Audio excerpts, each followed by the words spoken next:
Welcome to Brave. Be inspired by the best leaders of Southeast Asia tech. Build the future, learn from our past, and stay human in between.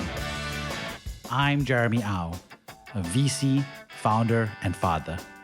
Join us for transcripts, analysis, and community at www.jeremyau.com.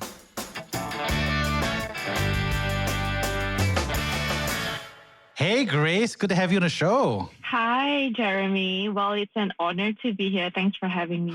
What honor. We've been friends for so long now. Well, thank you. It's an honor for you to be on my show. I look at you as the fairy godmother of Singapore's technology innovation scene. And I don't think you get enough credit, honestly, from the early days. So I'm happy to share a little bit history, the unofficial history of Singapore's startup and entrepreneurship scene, but also go into a little bit about what are the challenges we see still for Singapore and founders today. Yeah, sounds good. So, Grace, for those who don't know you yet, could you share a little bit about who you are and your professional journey? Well, I'm Grace Sai, and I am right now the founder and CEO of Ravel Innovation. We are an innovation firm that helps government and large corporates innovate by working with startup and social good communities around the world. This is a spin-out out of Foundate, which was a large co-working platform for innovators. I'm also a mom to a 22-month-old girl called Leah. That itself is a second startup. Yeah, that's about it for now. Well, you've done a little bit more than that, right? You've been awesome, a consultant, you're an Oxford MBA, you've been a founder, you led Impact Hub Singapore, you've been an advisor for Magic, the Malaysian Global Innovation Creativity Center. You've been on the advisory board for Ben & Jerry's. You've been EIR at INSEAD. So I'm just like, there's a long list, right? So Grace, you got to give us a little bit more. Fun. Like, maybe, okay, how about we go back to the beginning? Yeah. When did you start becoming an entrepreneur? Okay, I think we might not know it, but I always feel like our true life calling already sort of revealed and manifested itself when we were like below 5 years old. I am the fifth child of my dad and the first child of my mom. Actually, that itself has a lot to unpack because there's something called the birth order theory that will affect largely your outlook in life, your perspective of the world, your psychological development. Anyway, so long story short, I come from a big family. We are a middle income family, and we were given a lot of freedom just because our parents didn't have enough bandwidth to take care of 6 kids. So we would do a lot of fun things that at the back of it are surprising. We would, for example, every year and during the Christmas season, we would turn the house into a theme park, and each child will be in charge of one station, which is one room, and you can convert it to whatever you want without capital. And you would sell real tickets, like for 50 cents to your neighbors to come. I would always take the bathroom because our bathroom has a window up top, and I would fill it with water so that it becomes a tank, a swimming pool, and people can pay 50 cents to jump into it. And I would always win this kind of like family entrepreneurial project because it's fun creating something out of nothing. And then I also remember I love being a love doctor. I would create like what you're doing, not as glam, but I would create a fake radio station when I was maybe 9 years old, line up all my soft toys, my Peter Rabbit, my Monchi cheese, and I would make them tell me their love problems, and I would solve them hypothetically. And then I would do that every day after school for months until one day my dad found out about my undergrad activity, and he was like, what are you doing? And like, you can't be this when you grow up because no one will pay you. And I was like, everyone will have love and love problems. And there are no doctors for that right now, as far as I know. And there are no schools for that. And not like there are schools now for education, literacy, cooking, driving, whatever else. And love is such the most important thing. So I think that time I had already developed thinking in first principles theory, right? Go back to the basics, regardless of what people say. And I found through my years as well as through help supporting other entrepreneurs, very often it's the closest people around you that are the naysayers because it's out of protective instinct, right? So my dad for the longest time had sort of tried to suppress my entrepreneurialism, but I would always argue my way out, like using the first principles theory. Until now, I think it's super useful. Anyways, I went to MGS in Ipoh. Actually, I was in a top class where it's filled with daughters of high court judges and lawyers and doctors, and I saw them filling up this form called the ASEAN Scholarship Form to study in Singapore for a junior college. And I was like, I've never heard of it. None of my siblings actually went overseas to study because we didn't come from a very wealthy family. Both my parents were educators, and we would just make ends meet in many ways. And so I was like, okay, I just tagged along FOMO, right, already at that time. I also filled out that form. So we had to take IQ tests, take English tests, math tests. Don't forget, in Malaysia at that time, our whole syllabus except for English was taught in Malay. I learned maths in Malay. I learned chemistry and physics and history in Malay. It was ridiculous. And it was really a long shot, but yeah, I remember the eve of Christmas of the year 2000, a letter came and it said that I was chosen to be an ASEAN scholar, and I kind of hid the letter away from my parents because I didn't want to go. I wanted to follow the tracks of my sisters. They had a lot of fun in pre-U. They were directors of school plays. They were conductors of their school choirs, and they had boyfriends, and so I just wanted to follow that. But then my elder brother found the letter and he kind of burst my bubble secret. So yeah, in 5 days, I had to pack my bag. We took a bus. We couldn't even afford a flight ticket. My dad and I took a bus to Singapore. So drama, right? And then, came to a hostel where other scholars started arriving. It's classic Mallory Towers, Annie Blyton book, And then, yeah, I spent 2 years at St. Andrew's Junior College as a scholar, and I remember all of us were failing everything in the first 3 months because of the switch in English of languages. But I survived. Not every of my friends survived. If you get bad grades a few times, you get sent home. So it was quite nasty to go through as a 17-year-old. But that was my introduction to Singapore's education system. And then I went to uni, wasn't so great here in Singapore. I shan't name which one, but I think it's gotten better. And then one thing led to another. I had to work to get pocket money, right? I remember manning a booth for an alumni event or something. And a professor of marketing, he was writing a book with Philip Kotler, who is the world's marketing guru. They're writing textbooks and case studies that were localized to Asia. And they were looking for a case writer. And someone told him that I could speak a few languages. I think at that time it was 5 or 6 languages. And then he was like, Grace, do you want to work on a side gig? I'll pay you $3,000 and you would pump a case study every 3 days, based on research, and these are all the accounts to, all the scholarly journal databases. And I'm like, $3,000? That's a lot of money at that time. I don't think I've ever seen that much. Anyway, so I said yes, and yeah, I helped write the textbook that my friends were using, and that was also my first venture into really studying through data and through a lot of research how successful companies become successful. And I started recognizing patterns, right? And so that's when I thought, okay, I like to be a consultant, but I don't think I want to be in Singapore because I felt that Singapore at that time was very stifling. It had a very unidimensional view of what success was. You have to be a trader, banker, lawyer, doctor, something like that, right? And not the more entrepreneurial kind. So I agreed to go to work in Jakarta with the other co-author of the book. And I was in Jakarta for 3 years at the end, The first year I was a consultant. And then my sister, who runs a family business, we financed the construction of telco towers all over a few countries. It got bought by a public listed company, and then they wanted to expand to Indonesia, and I was there.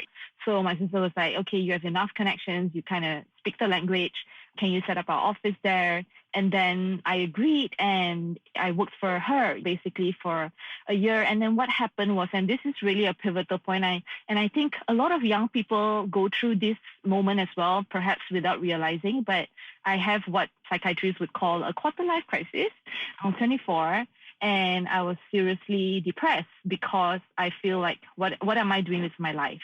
And I just feel very deeply and very passionately that my life on this earth is meant to do something unique. It's meant to live on a purpose that is beyond making money, and that is to be used for the betterment of others.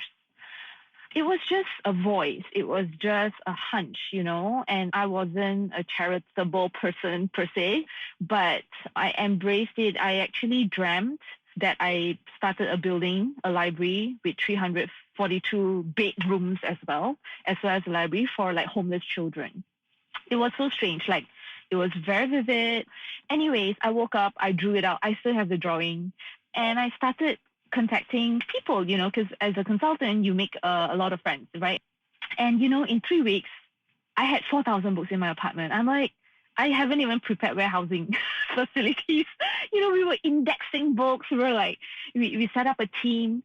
And then slowly but surely, people started giving us as well contacts of village parties. They call it like village mayors who would welcome a library, in their villages.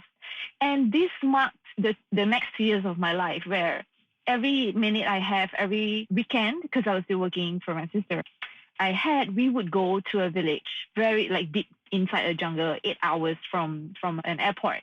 And we would camp there, and we would set up libraries with at least 700 new books. We would also localize the books to the economic profile of the region. So for example, if I'm in a palm oil plantation, there'll be a lot of books on agriculture, right? And things like that. And I remember there was even a library in a mountain between Jakarta and Bandung, where the social economic problem was that a lot of the moms were sort of shipped away to the Middle East to become wives. Wow. Without them knowing. So they were like an illiterate population there, because they were made to sign contracts without knowing what they're signing. So we really tried to adapt, and at the end of it, we brought over 30 libraries to 30,000 children, and new school bags and new stationery. And that was my first foray into like doing something that has direct impact, and it's so rewarding, even though it's not by the normal sense financially rewarding, but that was amazing. So one thing led to another. I got a full scholarship to do my MBA at Oxford, thanks to Jeff Go. Thanks, Jeff. So he's the co-founder or first president of eBay. And when eBay saw, I think he made like 5.2 billion or something. And, poor people got problems. Rich people also got problems, because it was like, what do I do with all this money? So he actually went interviewing the smartest people he knew for 2 years to figure out how to spend his money. Again, he's very smart, Stanford grad, but he always wanted to use capital for good as well. So at the end, he used 1 billion of that to set up the Skoll Foundation, which produces the Skoll Forum, which is like the World Economic Forum, but for social entrepreneurs, the NGO leaders. So then a portion of it, he went to fund the Skoll Center for Social Entrepreneurship in Oxford's business school, INSEAD business school. So I was the only scholar ever from this part of the world, I think, till now. Yeah, the time in Oxford was life-changing, right? Like, I'm sure HBS did the same for you. For us, it was 1 year. It's like double packed. Yeah. We hopefully achieve the same employment rates and results and all that, but in half the time, right? And that's when we started to cross our paths together. I first met you because you were looking to build the Impact Hub Singapore, right? Which was an amazing thing, amazing moment. And I remember, I think our conversation was very much like, hey, do you want to be part of this co-working space, this community? We're going to be impact focused. It's going to be something magical. And I remember you were very enthusiastic at that time from that conversation. And I remember that I had been working out of Starbucks for, a couple of months.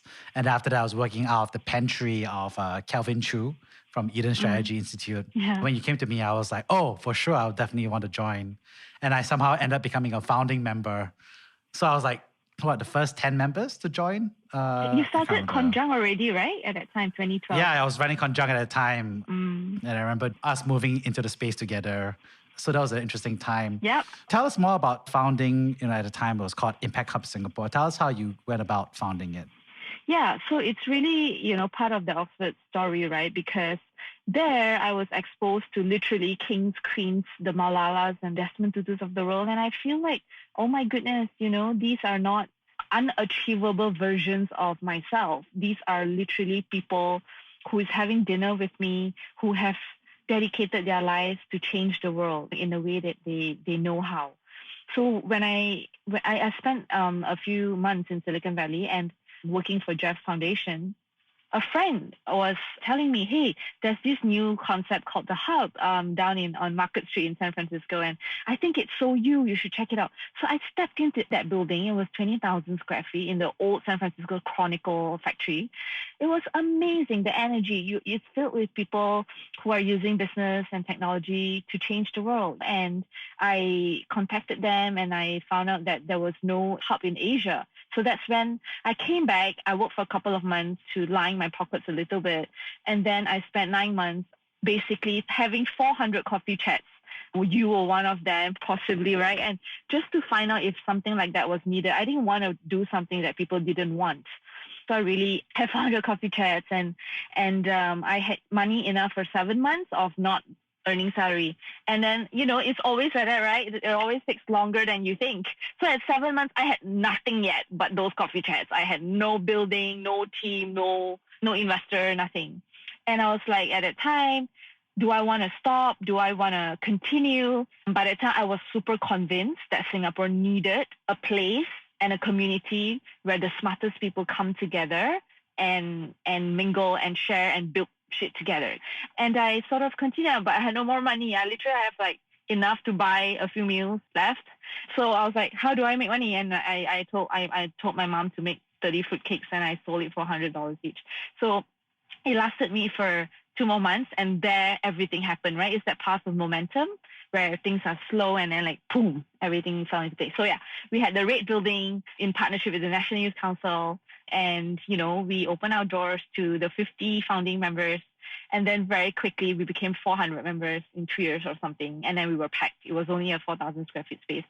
There were great companies that came out of the hub because it was a great place, number one. Also, number two, because there were nowhere else to go, right, Jeremy? But honestly, it was a great place. You had Chris at the cafe, right? Always greeting people. Good morning, darling, every morning. And then do you remember Golden Gate Ventures were there? Grain didn't have money to pay me. And look at Grain now. I think it's a Series B, C company now. They even bribed the security guard to let them stay and shower and sleep over. I didn't know until Song told me last year that they did that. They were so poor. So yeah, it was in a way that building in my dream, for homeless people, right? Homeless entrepreneurs who needed a home, basically. Yeah, and it was great.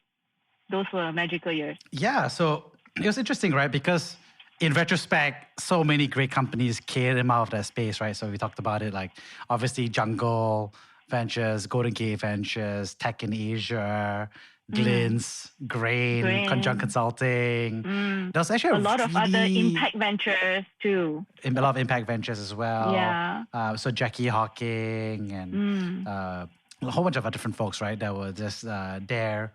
And I don't know, I think I was part of it and I didn't realize how special it was. I mean, I was also there working a lot and having an awesome time actually there, weirdly enough.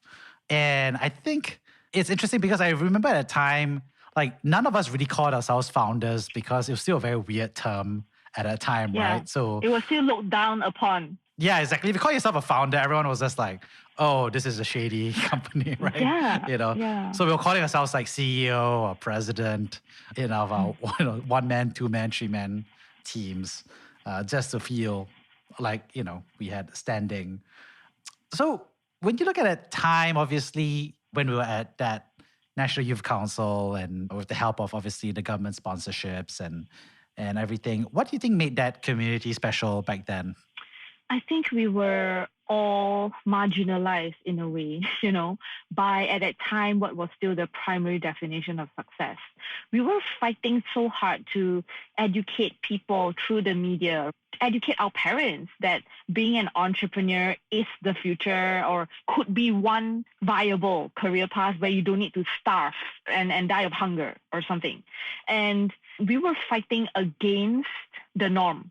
And that unites people. Look, I really believe that the greatest movements in our history as humanity, whether it's the women emancipation movement or the LGBT movement, environmental, it all first started with small groups of passionate people in spaces like that, in basements, in dodgy buildings and communal spaces like that. And they made their voices heard and they created a new reality of what could be.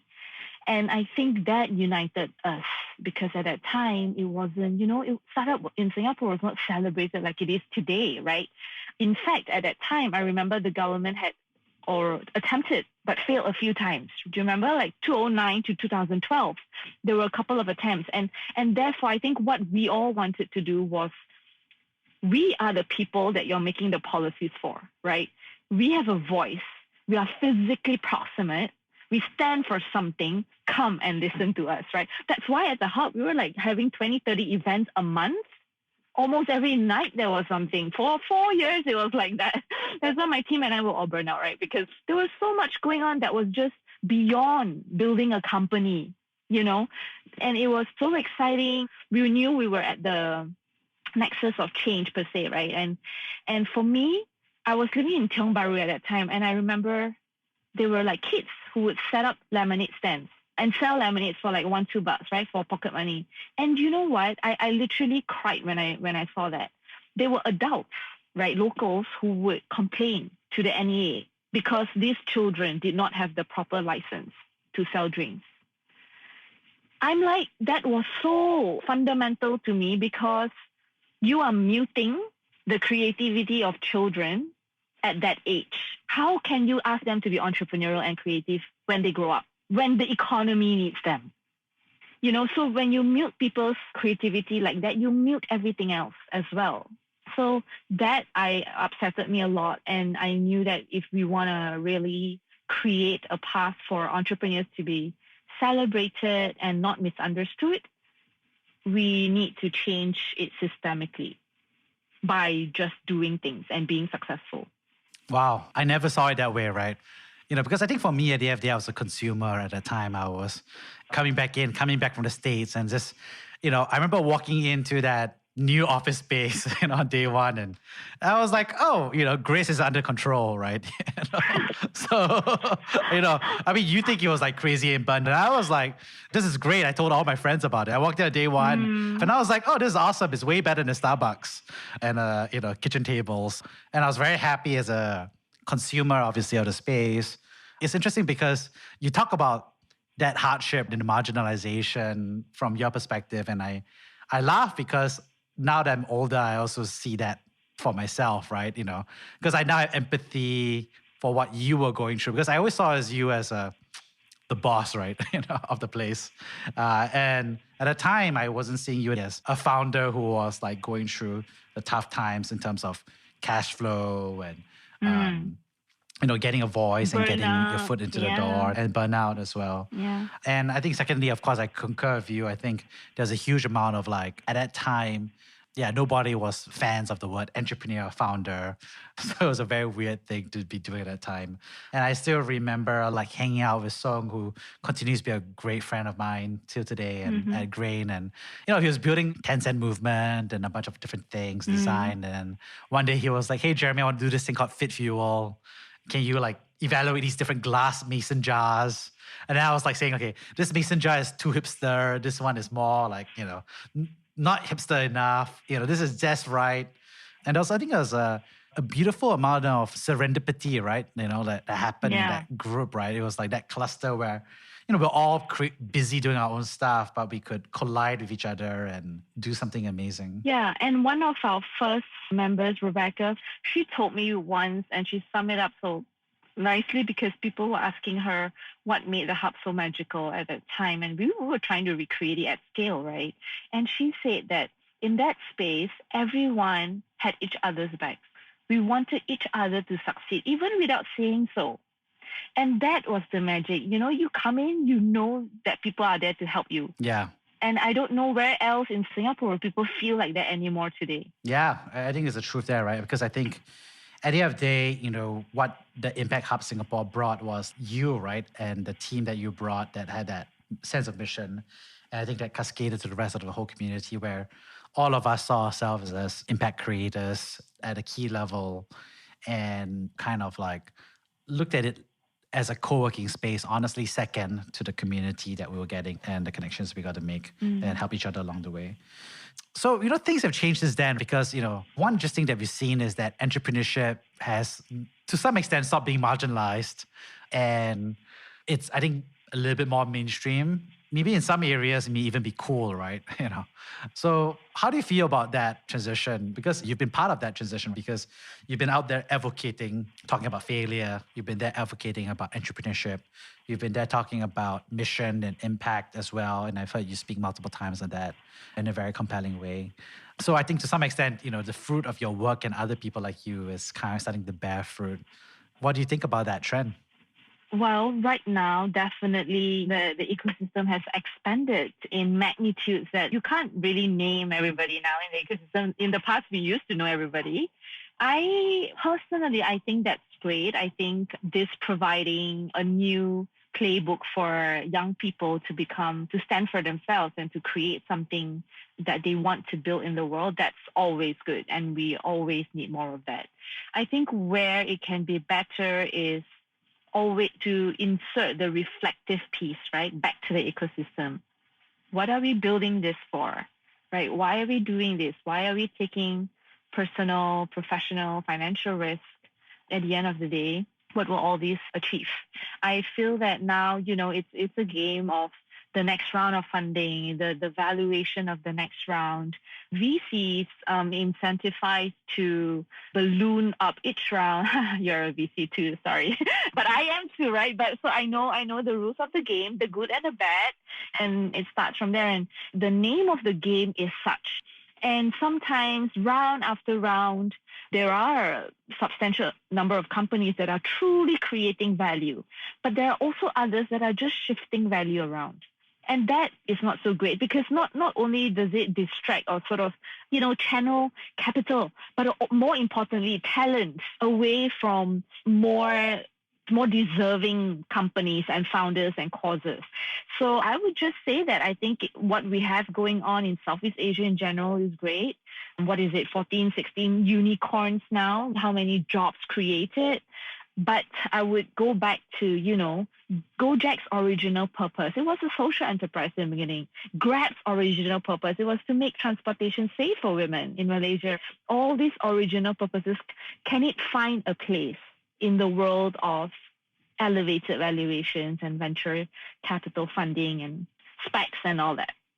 Well, you hit the nail on the head a little bit because both you and I have done that transition, right? We started out as social entrepreneurs and we've both been more classic founders as well. Classic founders? You mean founders who prioritize cash flow and profitability?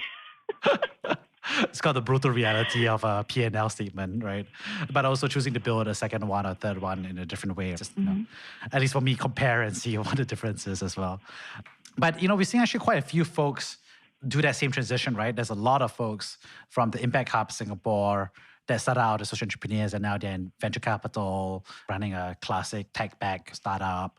So what do you think about that? I'm just kind of curious, why do you think we are doing that shift, right? Between all those three things, right? The social entrepreneur side, the VC-backed entrepreneur, and the VC. We've been like changing hats or shifting roles or exploring different aspects of it. So I'm kind of curious why that fluidity, right? Yeah. I hear you. I think you and I as well, right? Like my first 6 years were in impact, and then the last four were in tech and VC, and now I'm coming back to impact with everything learned. I think if we are truly talking about moving the needle in the world, right, for whatever cause that you care for and you want to, or whatever technology that you want to put out there, it does require systems thinking, right? And systems thinking require you to be proficient, no need to be professional, but proficient in several domains. So I think people coming from one background, dipping their toes in another background, learning the rules, learning the network, learning the actors in the ecosystem, having the third domain, having the fourth domain, coming back, merging it, combining in different ways. I think it's not a bad thing. I think the risk there is that the more impact mission folks entering the VC and tech world, and also sort of like just be completely disillusionized by it, for example, right? I think that's a different story. I think we shouldn't lose the intent of why we're there and come back to it with it. So yeah, I think our life, if we live by statistical standards, I think we have the opportunity to maybe have 8, 9 different careers. If every trajectory takes 7 years, right, then you have like 50 over years of productive life. And in that, we can experiment in different things, Jeremy, like what you're doing as well. But at the end, I think we mustn't lose sight about what really makes us sparkle. Yeah, that's amazing. I love the idea of sparkle. And, I think the VC-backed startup that I built was in early education. And the reason why I did that was because I felt like it could bring that sparkle, right? Mm-hmm. Where, still had that mission of bringing education for young kids while also letting new moms be able to return to work, right? Without worrying about their childcare arrangements, as well as giving and creating better living conditions and wages for childcare workers. And so I think that was what I was thinking about. And that's how I was marrying that with venture capital as well. That was looking for that, financial return. And it was not easy, and it was worthwhile in that sense. But if you haven't done that, I think maybe you wouldn't have enough content and enough sort of data points within you to be at Monks Hill now and doing what you're doing. Yeah, definitely true. And I think what I like about Monks Hill personally is because out of all the VCs, I felt like they had the right, mission. I think mission is a big word, but I think, that heart for what they want to do is transform more like millions of lives across Southeast Asia. And that's their mission statement, which sounds, if you think about it, like every nonprofit, right? But Ping is very purpose-driven. Exactly. Yeah. And I think that's the second part, is like the actual people, the behaviors, the actual way of being present in a room is actually a huge part of it. And so, I'd love to kind of like ask second last question here is really talk about when you see all of this change and everything, what advice would you give to someone who is thinking about, okay, I've been a social entrepreneur and should I do a corporate career first and then I should do like a social entrepreneur, like the phasing, the timing. What advice would you give them in terms of thinking through how to sequence or prepare themselves for the tough times that we talked about, right? Getting your parents to sell cakes, help you sell cakes and stuff like that. How would you think about that? As we know, there is no one prescribed recipe for the sequencing of things. I just think that you have to weigh between the value that you can truly create and therefore appropriate, like obtain back in whatever thing that you want to start or do, versus the risk and the trade-off of it. If I think that the hub would fail, for example, I wouldn't have built it after 7-9 months. But I used that time to calculate my risk, right? And still at the same time, I needed to test my marketability in the job market too, right? Like applying for jobs, getting and then rejecting and things like that. So I think it really depends on what you're bringing to the table. Is it novel enough? Is there a white space that you can create value in? Is the market big enough? Do you have the necessary networks or components to get the right financing in, the right talent in for that vision to materialize, right? If you think that you have like 60% chance of getting there, then do it. It doesn't have to be 90, 100% unless you start doing it. So yeah, 60% would be my own benchmark. And if not, right, it's always good. It's always fine to learn from others first. Because I think the benefit of joining the industry or being part of a company, if you are smart and if you're still in tune with your actual intent, you will find problems. You will know intimately the challenges of that particular industry. That's why if you look at, say, insurtech or fintech today, right, that's getting so much of VC funding, a lot of the founders are from the industry themselves, right? Ex-Allianz, ex-Aeon, whatever bank. And they saw the cracks. They have enough capital, enough network to make the change, and then they come out to do it. And also research shows that the average age for the most successful founder was 42. Yeah. So what happens before 22 to 42? Learning on someone else's money. Yeah, or that, trying different things. So. Yeah. Last quick question is, obviously you've had some good times, you had tough times, you were hinting at some of them along the way. Could you share about a time when you had a tough time and you had to choose to be brave? Yeah, for sure. I think when WeWork entered Singapore in December 2017, we knew that they would be changing the market dynamics of demand, supply, pricing. And so 2018 was very much a year of consolidation. And true enough, we were approached by at least 3 companies that were going to fight WeWork, and they made acquisition offers. I think we had 2 term sheets. And I entertained them. One was in China, and I really learned the whole M&A game there and really explored that. They would have made me very, very comfortable financially, and it would have been a nice exit. I think, however, I ended up rejecting that, and that took a lot of courage. And my friends were like, what? Mainly because I knew that I needed to work because there was a lock-in period, right, with a lot of these hires and acquisitions. I knew that I very much would not be able to survive without a purpose-led company leader. For them, the purpose was profit, full stop. They made it very clear to me, and credit goes to them. But no, I wouldn't have survived that.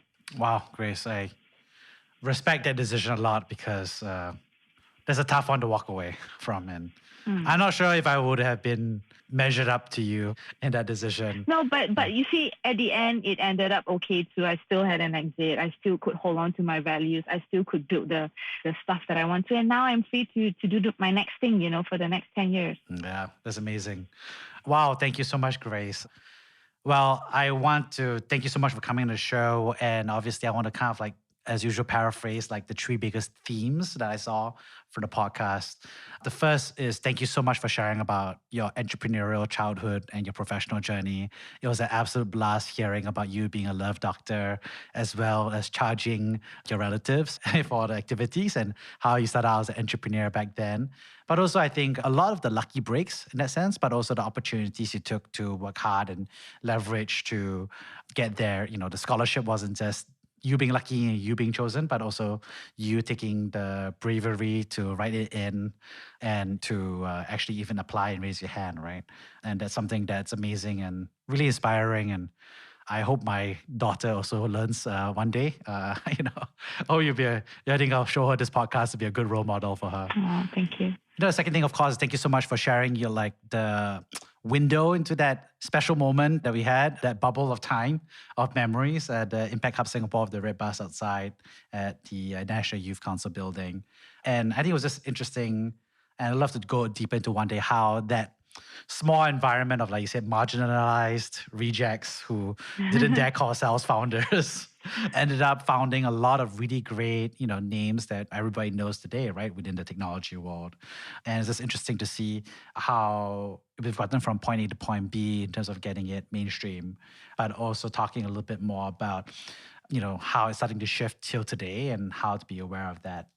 The third thing I really appreciate is, and we covered this at a high level throughout the entire thing, is I think you're quite consistent in really talking about at one level, it's bringing the best of both worlds, right? I think the sense of mission, but also the rigor and thoughtfulness of classic lean startup or VC-backed principles, And you started talking about product market fit in terms of the resource and networks. And also you started talking a lot about founder market fit, right? About whether you have the sparkle for the problem that you're tackling. Mm-hmm. And I really appreciate you kind of capstoning that experience by sharing about, like you said, why you founded Impact Hub Singapore, because it fit your sparkle, and also why you made certain decisions about the trajectory of the whole network because of what it would mean to stay true to your sparkle. So I really thank you for sharing this with everybody. Thanks for having me. That was fun. Thank you for listening to Brave. If you enjoyed this podcast, please share this episode with friends and colleagues. Sign up at www.jeremyau.com to discuss this episode with other community members in our forum. Stay well and stay brave.